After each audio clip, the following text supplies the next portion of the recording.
আল্লাহ তাআলা কসম করে আমাদের একটা ভয়ঙ্কর সংবাদ আমাদেরকে প্রদান করেছেন। কসমটা হলো ওয়াল আসর, কালের কসম, আসরের কসম, নিশ্চয়ই সব মানুষ ধ্বংসে আছে। তুসে ক্যা পুছু कि मेरी इब्तिदा क्या है कि मैं इस फिक्र में रहता हूँ, मेरी इंतहा क्या है। সবাইকে চলে যেতে হবে সকলকে। আল্লামা মামুনুল হক সাহেব খতমে বুখারী করেছেন মাদ্রাসায়। পাকিস্তান থেকে বুজুর্গ আলেমে দ্বীন আওলাদে রসুল মাহফিলে অংশগ্রহণ করেছেন। বিদেশি কারি আল্লাহর কালামের তিলাওয়াত করেছেন।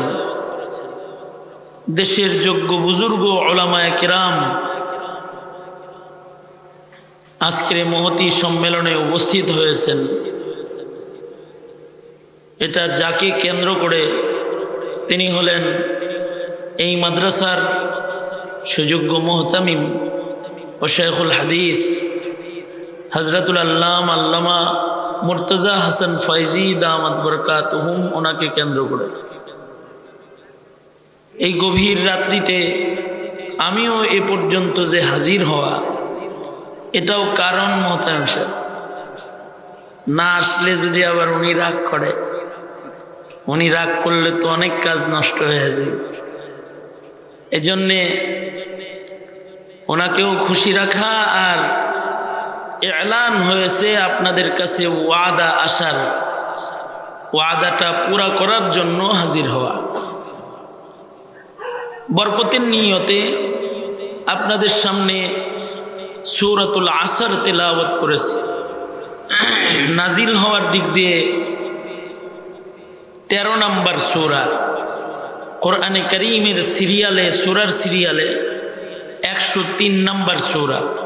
সূরার ভেতরে মাত্র 3টা আয়াত আছে।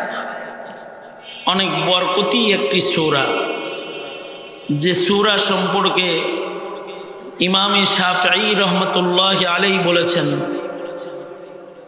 আল্লাহ যদি সূরাতুল আসর ছাড়া অন্য কোনো সূরা এই উম্মতকে নাও দিত, সূরাতুল আসর গোটা উম্মতের জন্য নাজাতের যথেষ্ট একটা সূরা।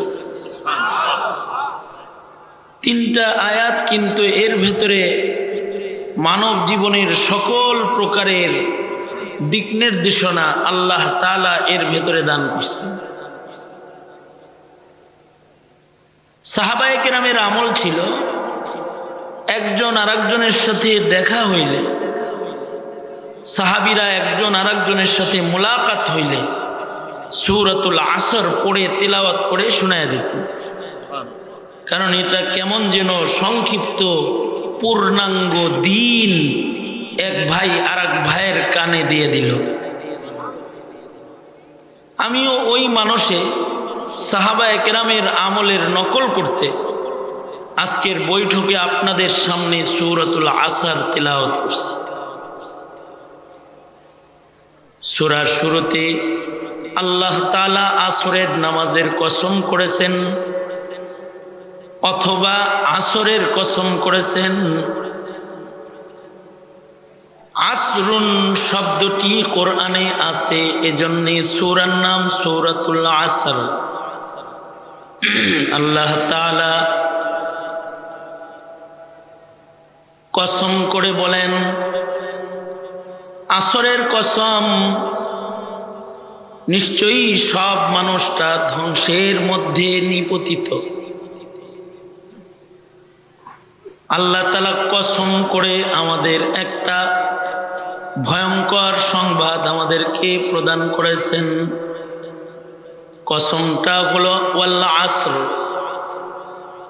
কালের কসম, আসরের কসম, নিশ্চয়ই সব মানুষ ধ্বংসে আছে।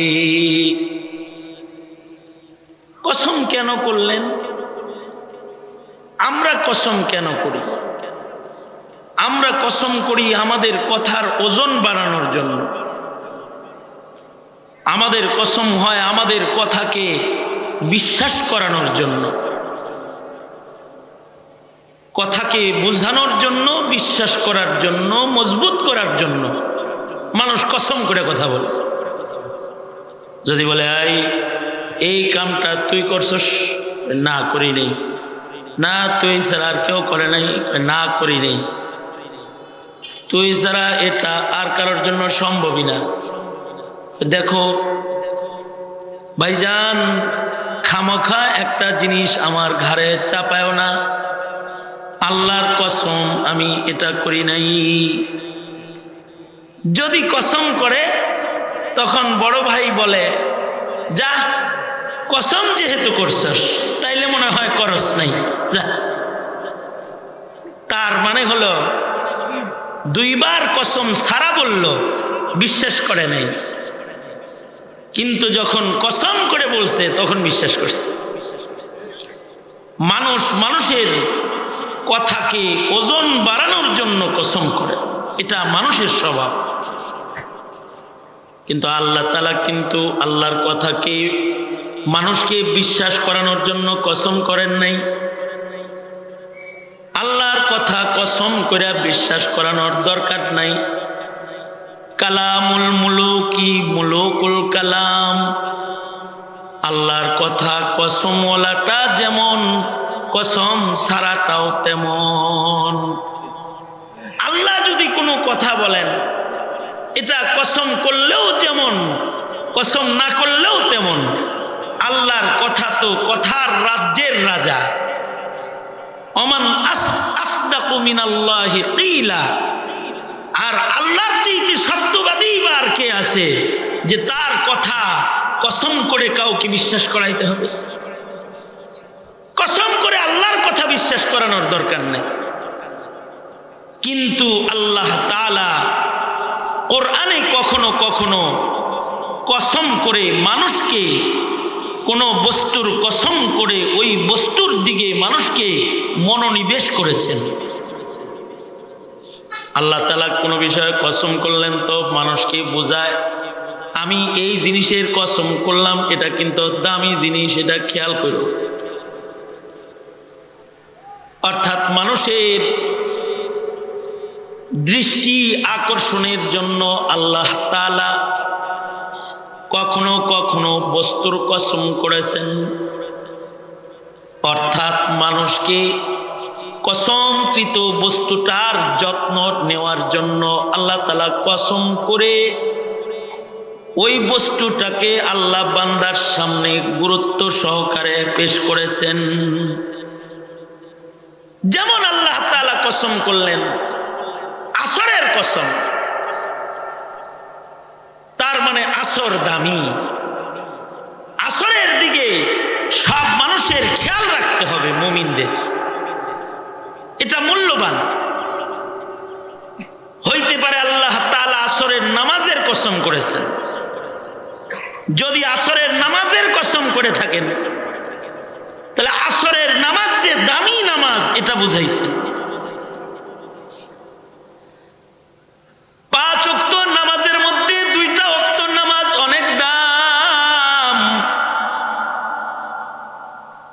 নামাজের ভেতরেও সর্দার নামাজ আছে। আল্লাহর বিধান হলো সব জিনিসের মধ্যে সর্দার আছে। ফিরিস্তাদের ভেতরে সর্দার ফিরিস্তা আছে জিব্রাইল, মানুষের ভেতরে সর্দার মানুষ আছে সাইয়্যিদুল মুরসালিন, মুরসালিনদের সর্দার। জমিনের ভেতরে সর্দার জমিন আছে, মক্কা মুকাররমার কাবা ঘরের আশপাশের জমিন,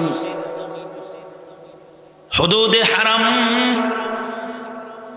কাবা ঘরের আঙিনার জমিনের নাম। এই জমিনে কোনো আমল করলে 1,00,000 গুণ সওয়াব হয়, সর্দার জমিন। মসজিদুল আকসা এর আশপাশের জমিন সর্দার জমিন। আল্লাযী বারাকনা হাওলাহু লিনুরিয়াহু মিন আয়াতিনা। মসজিদুন নবী মদিনাতুল মুনাওয়ারা সর্দার জমিন, কারণ ওখানে একটা সর্দারের কবর আছে, যে কবরটা কবরের ভেতরে শ্রেষ্ঠ কবর। পৃথিবীর কোন কবরের দিকে সফর করা জায়েজ নাই। জমিনের উপরে একটা কবর আছে, যে কবরটা জিয়ারত করার নিয়তে সফর করলে নবীর শাফাআত কনফার্ম হয়। সে কবরটা সাইয়্যিদুল মুরসালিনের কবর।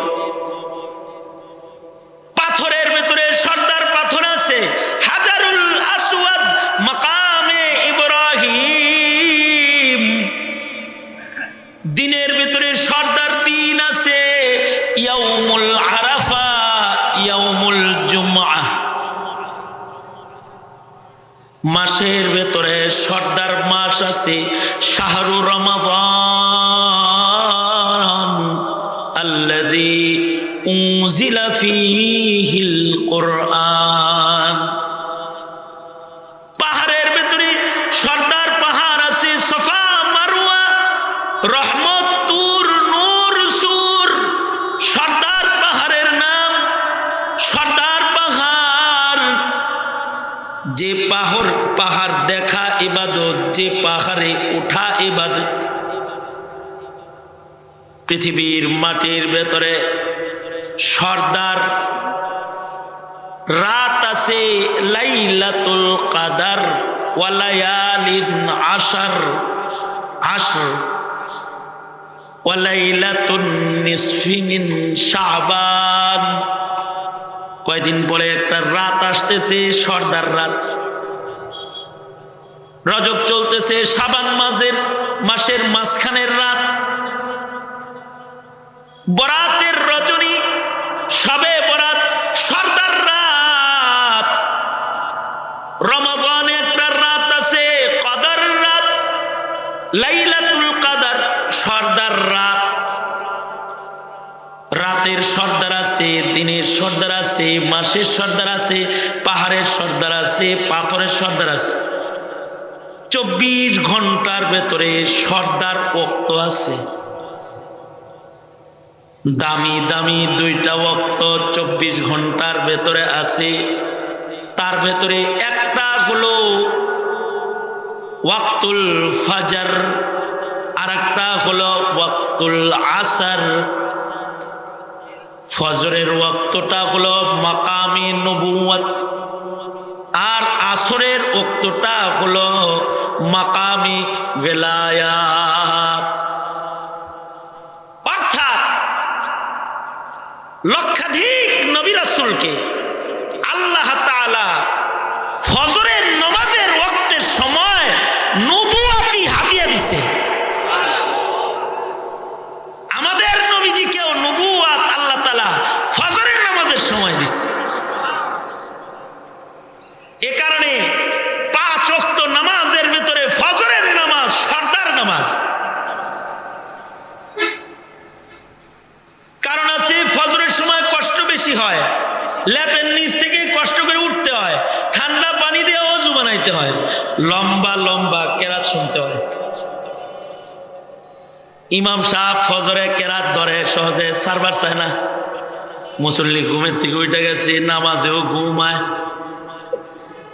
আর কয় ইমাম কেন এত লম্বা কেরাত কয়, একটু কম করে পড়তে পারে না। ফজরের কেরাত সাহাবীরাও ছোট কামনা করতেন।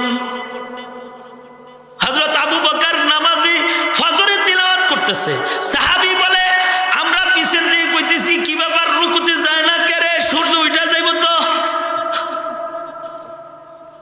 ফজরে কোরআন পড়লে আল্লাহ খুশি হয়।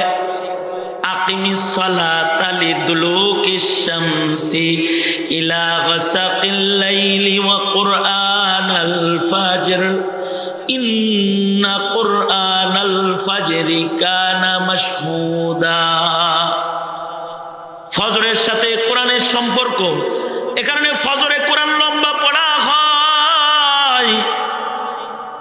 যারা ফজরে যায় তাদের নাম সর্দারের আবেদদের সর্দার আবেদের খাতায় আল্লাহ তুল্লা দেয়। আর যারা ফজর ছাইরা দেয় তারা বৈন্য হয়ে যায়, এদের নেক নষ্ট হয়ে যায়। যারা ফজর ইবাদত করে আল্লাহ তাআলা আবেদদের সর্দার হিসেবে তাদের নাম উঠায়া দেয়। এ কারণে ওলি বুজুর্গরা ফজরের সময় বিছনায় থাকে না, তারা ফজরের আজান হলেই মসজিদে চলে যায়। ফজরের আগে উঠে ঘরে নামাজে দাঁড়ায় যায়, কারণ ফজরের সময়টা দামি। এ সময় নবুয়তের বন্টন করা হয়েছে। আল্লাহু আকবার বলেন জোরে। বাবা আদম থেকে শুরু করে আমাদের নবী পর্যন্ত সব নবীর নবুয়ত মিলছে ফজরে। আর আসরের সময় বেলায়েত বন্টন হয়। যারা আসর হিফাজত করে তাদের নাম ওলির দপ্তরে লেখা হয়, কারণ আসর হিফাজতকারীরা বড় সতর্ক নামাজি। কারণ হলো আসরের রক্ত দুর্বল উক্ত হেলায় খেলায় নামাজ কাজা হয়। একটা নামাজ আছে ঘুমন্ত বেশি কাজা হয়, তার নাম ফজর। আর একটা আছে জাগনা থেকেও কাজা হয়, এটার নাম আসর। বাজারে গেছে, বাজারে আজান দিছে, কয় বাজার কই রাখবো, বাজ্যায় নামাজ পড়ি গা। অবহেলা করে বাড়ি এসে নামাজ পড়বো বলে রওনা দিছে, রিক্সা নিছে, চাক্কা পাংচার হইছে। বাড়ি পৌঁছতে পৌঁছতে আর এক রিক্সা ভাড়া করে পৌঁছতে পৌঁছতে আসর গেছে। বাস স্ট্যান্ডে নামছে, এখানে আজান দিছে, মাদ্রাসায় ঢুকে আসর পড়লে আসর হিফাজত হয়। চিন্তা করলো 5 মিনিট লাগবো বাসায় যাইতে, বাসায় যায় হাত মুখ ধুয়ে পড়ি। বাসায় গেছে, দরজা খুলছে, কিন্তু দরজা খুলছে হ্যার বাচ্চায়, বাচ্চা ছোট, হ্যার নজর বোর দিকে, বাচ্চার মাথা তো ছোট। এটা দরজা খুলছে, বাচ্চারে দেখে নাই, দিছে ধাক্কা, কপালে বাড়ি লাগা কপাল ফাটছে। বোর দাঁতানি খাইতে যায়, বাচ্চা লইয়া একদরে বাজারে গেছে, সিলাই কইরা আনতে আনতে মাগরিবের আজান দিছে। হেলায় খেলায় আসর কাজা হয়ে যায়। সামান্য অবহেলা করলে মাগরিব হয়ে যায়। এ কারণে আল্লাহ বলেন, হাফিজু আলাস সালাওয়াত ওয়াস সালাতিল উসতা।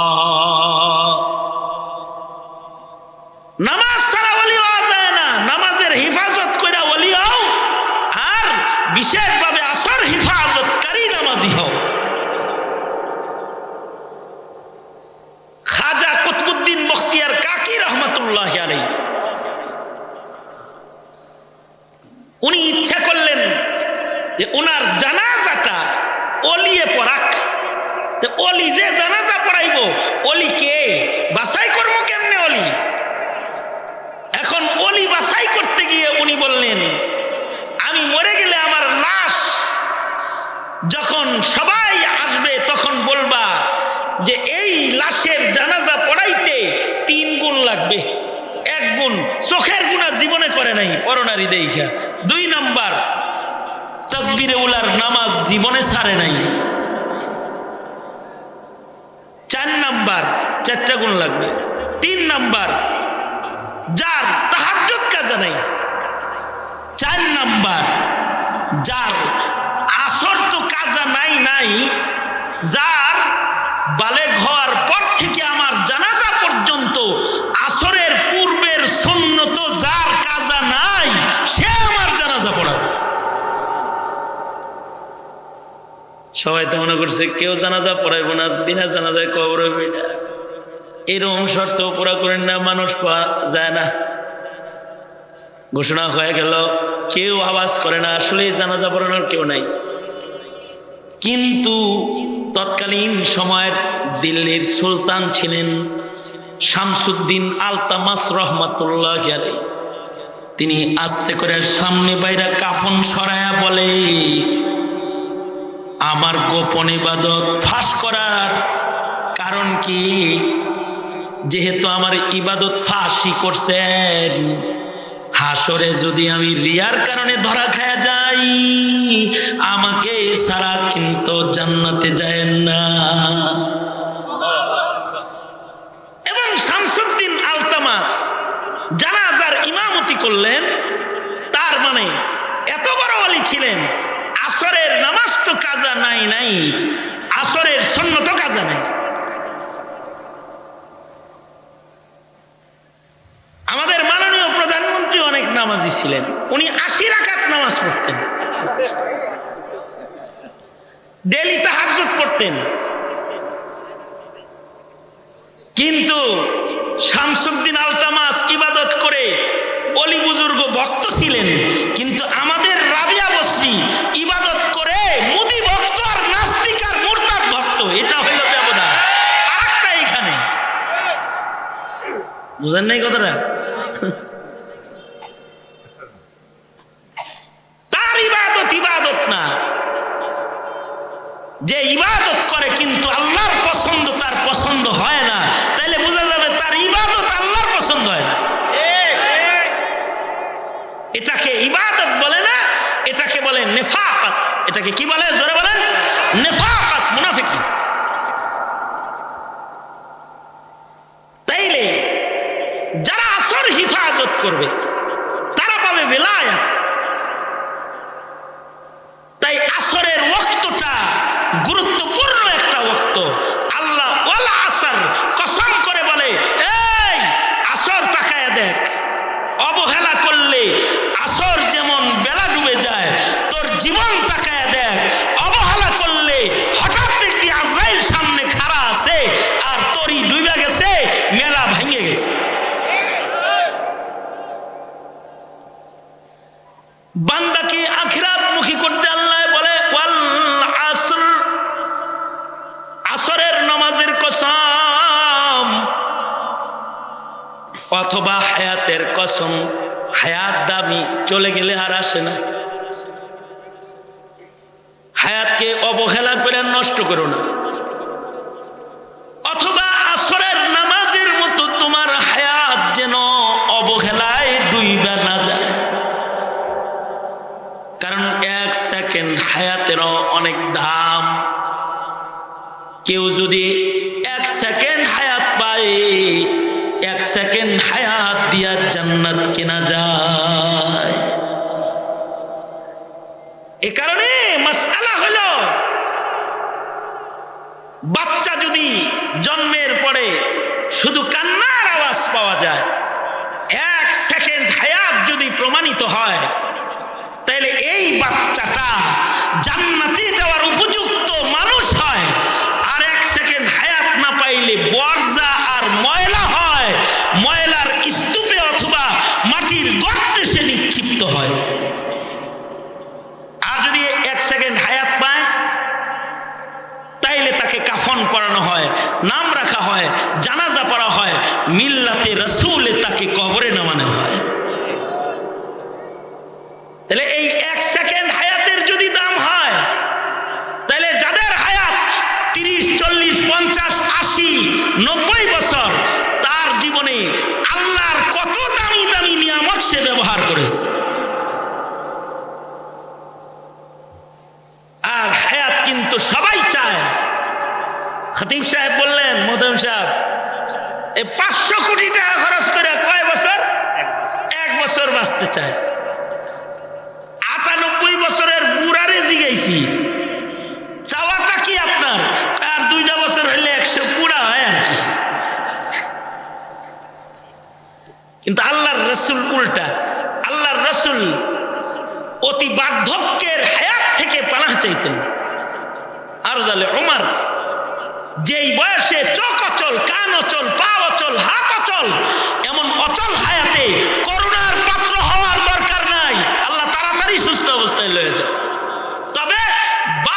ফি হায়াতি, ওগো আল্লাহ ভৎসনার হায়াত দিও না, বরকতের হায়াত দাও।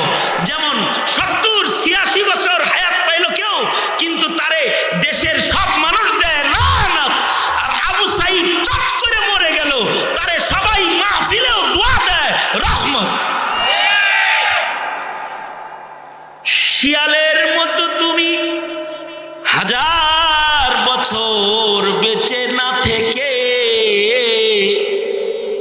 সিংহের মতো তুমি বাঁচো একদিন, সিংহের মতো তুমি বাঁচো একদিন। ওপারের ডাকে সাড়া দিও,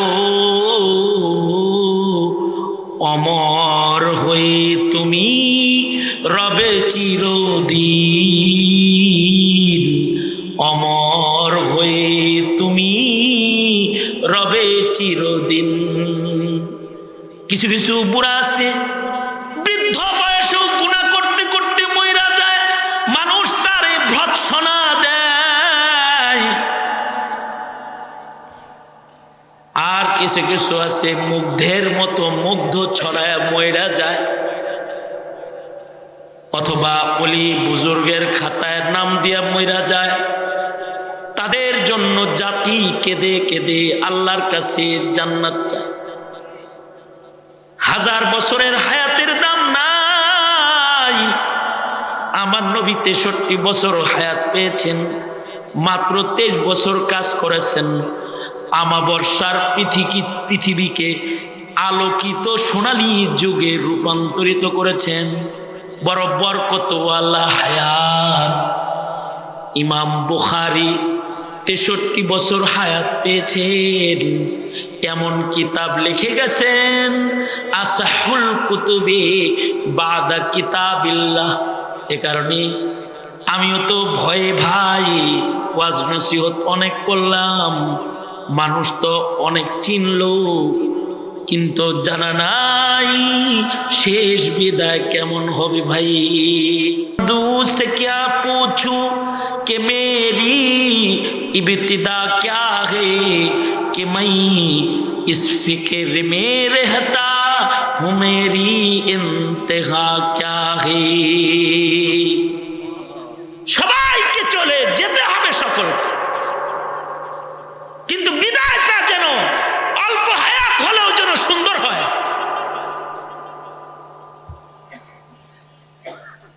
আমার কাছে এক যুবক এসে বলে, হুজুর আপনার হাত দেন, এই দেখেন গুলি, এই যে গুলি, এই যে গুলি, এই দেখেন কাটা দাগ পায়, চাইনিজ কুড়ালের কোপের দাগ। হুজুর 10 বছর ঘরের বাইরে আসি নাই, পালায় ছিলাম 10 বছর ভিনদেশে, 10 বছর পরে বাইরেছি। আমারে যদি হাসিনা দলের লোকেরা পাইতো আমরা মাইরা লাইতো। আমি বললাম খুব অত্যাচার জীবনে আপনিও করছেন, তাইলে আর কথা কয় না। না, দলের জন্য কি না করলাম জানি না, দল এখন আমার কদর করবে কিনা। দলের জন্য কি করছেন? এই গুলি, এই যে এই দাগ, এই দাগ, সব রাজনীতি করতে যায়, দল করতে যায়, কুবাইয়া কোপ খায়া এই দশা হয়েছে। আমি বললাম কোপ খাইছেন তো 10 বছর আগে, 10 বছর ছিলেন পলায়া, আর এর আগের 25 বছর গেছে কুবাইয়া, এখন ছিলেন পলায়া, এখন বাইরে আইছেন। দেহের ভেতরে তো গণতন্ত্রের দাসত্বের দাগ অনেক আছে। আল্লাহর দাসত্বের কিছু দাগ কপালে লাগান, সেজদা লাগায়া, তাইলে হয়তো কবরে গেলে নাজাত। এ কারণে ভাই দোস্ত বুজুর্গ, এই পৃথিবীতে কেউ স্থায়ী না, সবাই মৃত্যুর দিকে যাইতেছে। কিন্তু যারা ঈমান, আমল, সত্য পথের পথিক ও ধৈর্যের জিন্দেগি নিয়ে যারা চলতে পারবে দুনিয়াতে, তারা মরণের মাধ্যমে তাদের কোনো ক্ষতি হবে না। মরণের মাধ্যমে তারা আল্লাহর জান্নাতের চিরস্থায়ী হায়াতের বাউন্ডারির ভেতরে চলে যাবে। সুতরাং নামাজ পড়বেন ইনশাআল্লাহ, বলেন জোরে বলেন ইনশাআল্লাহ। আর আর আলেম ওলামা যেখানে আপনারা আছেন, জোরে বলেন, আলেম ওলামা যেখানে, আলেম নাই যেখানে, যেই তবলিগে আলেম ওলামা নাই, ওই তবলিগে আমরা নাই।